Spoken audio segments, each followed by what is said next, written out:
Si vous vous êtes couché tôt hier soir, vous avez certainement raté les deux bandes annonces proposées par Marvel et Disney à l'occasion de la D23 Brésil. Et oui, bienvenue dans l'Actu Comics, votre émission 100% comics qui vous donne toutes les informations de la planète comics. Et aujourd'hui, on débriefe les deux bandes annonces qui sont sorties hier, celle de Captain America 4 et de Thunderbolt. Et oui, deux bandes annonces ont été diffusées et elles ont été mises en ligne immédiatement, ce qui n'avait pas été le cas lors de la dernière D23 aux États-Unis et encore moins le cas quand ils proposent des choses, notamment à San Diego. Et c'est vrai que c'est très frustrant de ne pas avoir de bande-annonce et de ne pas avoir ces images et que d'avoir souvent des versions filmées du fond de la salle avec un téléphone.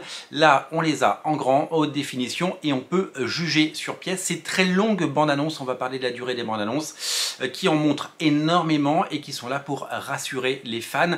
Après une année mouvementée, une année 2024 où Marvel a performé avec son seul film Deadpool Wolverine et où DC Comics s'est une nouvelle fois pris les pieds dans le tapis avec son Joker 2 et où Sony a fait des étincelles avec son Madame Web.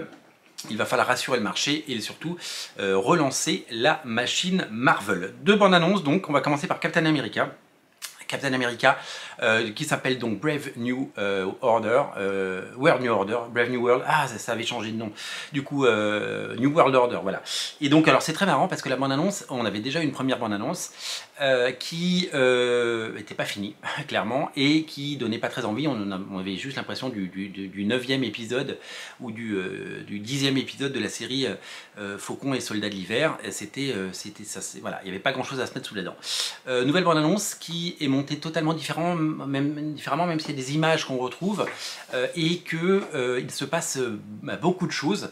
Ils mettent en avant beaucoup les noms, Harrison Ford bien sûr, Howard Mackie, pour bien dire que le nouveau Captain America ce n'est pas Steve Rogers. Il y a cette phrase qui était déjà dans la première bande-annonce et qui revient dans la deuxième où il dit tu n'es pas Steve Rogers, et donc vraiment le but est de faire comprendre à tous les gens qui n'ont pas vu la série, parce qu'il y en a plein qui l'ont pas vu et qui ont raté un ou deux épisodes, et bien que maintenant le nouveau Captain America c'est Howard Mackie et ce n'est plus Steve Rogers. Donc il va falloir s'y faire, il va falloir éduquer le spectateur et il va falloir l'accompagner, le prendre par la main pour faire en sorte d'avoir que tout le monde ait bien compris qu'on parle d'un nouveau personnage. Alors non seulement ils mettent les noms en gros, et à la fin, il y avait marqué Captain America en tout petit et New World Order en dessous en grand.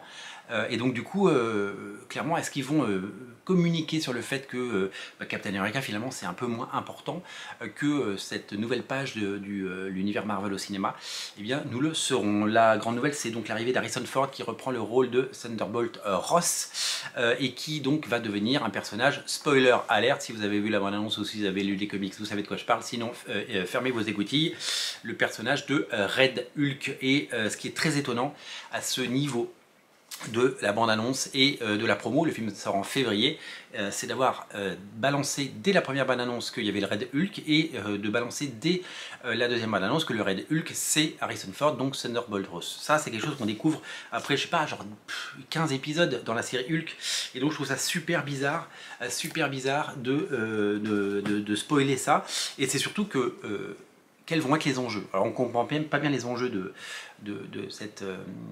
ce nouveau film, on comprend pas très bien le scénario, même s'il y a des choses qui se précisent et qui se tissent. Ce qui est sûr, c'est qu'on se dit, mais s'il n'y a que ça, s'il n'y a que cet affrontement entre Hulk, Red Hulk et donc le nouveau Captain America, on a déjà tout vu, Et donc du coup, on se pose la question de savoir, est-ce qu'ils nous ont juste montré quelques petites choses, et est-ce qu'il y en a plein d'autres en réserve? Est-ce qu'il y aura une apparition du Hulk vert, le Hulk alpha, le Hulk original, et est-ce qu'on aura d'autres personnages qui vont faire, et un méchant, un grand méchant, qui sera le grand méchant?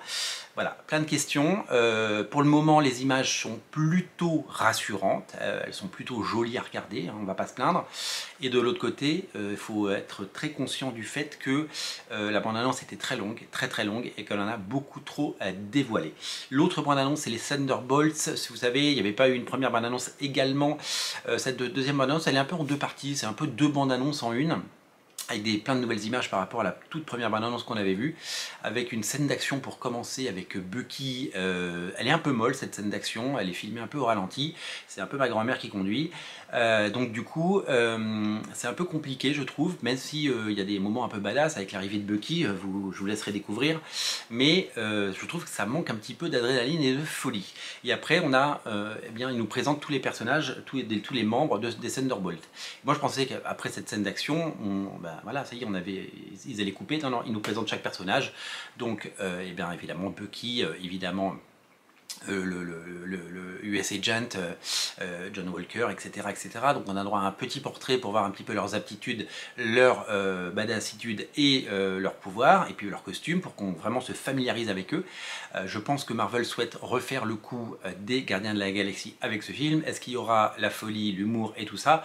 Pour le moment, je dois vous dire que même si je ne suis pas aussi blasé que sur les dernières bandes annonces des derniers nanars, que ce soit Thor 4, Ant-Man 3 et tous ceux dont on a déjà parlé, pour le moment je suis un tout petit peu plus hypé par Thunderbolt et par Captain America 4, mais c'est vrai que va falloir beaucoup plus de choses, d'autant qu'on en voit beaucoup une nouvelle fois, et que c'est assez compliqué de se dire qu'on n'a pas déjà tout vu. Est-ce qu'il y aura un cliffhanger? Est-ce qu'il y aura un twist dans le film? Est-ce qu'il y aura quelque chose qui nous fera dire waouh, ils nous ont dupé avec des bandes annonces et finalement, parce que vous le savez, chez Marvel, ils sont coutumiers du fait, hein, les images que vous voyez dans les bandes annonces, c'est pas toujours les images que vous voyez dans le film à la fin. Donc est-ce qu'on va être surpris? J'espère l'être, et en tout cas, Marvel a vraiment décidé de prendre son destin en main. Il y aura 3 films l'année prochaine, et celui-là, eh bien, il a vraiment besoin de toute la. Il a vraiment besoin de toute le soutien possible, il a vraiment besoin de toute la publicité et voilà, de tout le savoir-faire qui autrefois faisait les qualités de Marvel pour pouvoir performer. Nous jugerons sur pièce. Dernière info, vous le savez peut-être, le Bob dont il parle, eh bien, c'est Robert Reynolds, c'est Sentry, et donc Sentry arrive dans ce film, et ce sera certainement lui la grande menace, parce que Sentry, c'est pas un rigolo, sorte de Superman créé par Paul Jenkins et Jay Lee au début des années 2000, mais qui a un petit pet au casque. Vous verrez, ce personnage est génial. Si vous avez l'occasion de lire ça, Sentry, eh bien lisez-le, parce que c'est tout bonnement exceptionnel. Voilà, merci à tous ceux qui regardent l'actu comics, et on débriefera les autres actus de la D23 qui seront tombés entre le moment où j'enregistre la vidéo et le moment où vous vous réveillez, et on le fera dans les prochaines émissions. Vous pouvez aller voir ces bandes annonces sur n'importe quelle chaîne YouTube, notamment celle de Marvel. Vous êtes sûr d'avoir la vraie vidéo et pas un truc fait par IA. Et donc vous pouvez vraiment vous faire plaisir et aller voir ces bandes annonces et me dire ce que vous en avez pensé. Est-ce que vous attendez ces films? Est-ce que vous allez les voir? Est-ce que vous êtes client Marvel et est-ce que vous êtes déçu? Est-ce que ces films vont vous faire retourner en salle? Dites-le nous dans les commentaires. Moi je vous dis à très bientôt, et je vous dis bonne journée, bon dimanche. N'oubliez pas de vous abonner à Radio Comics. Salut!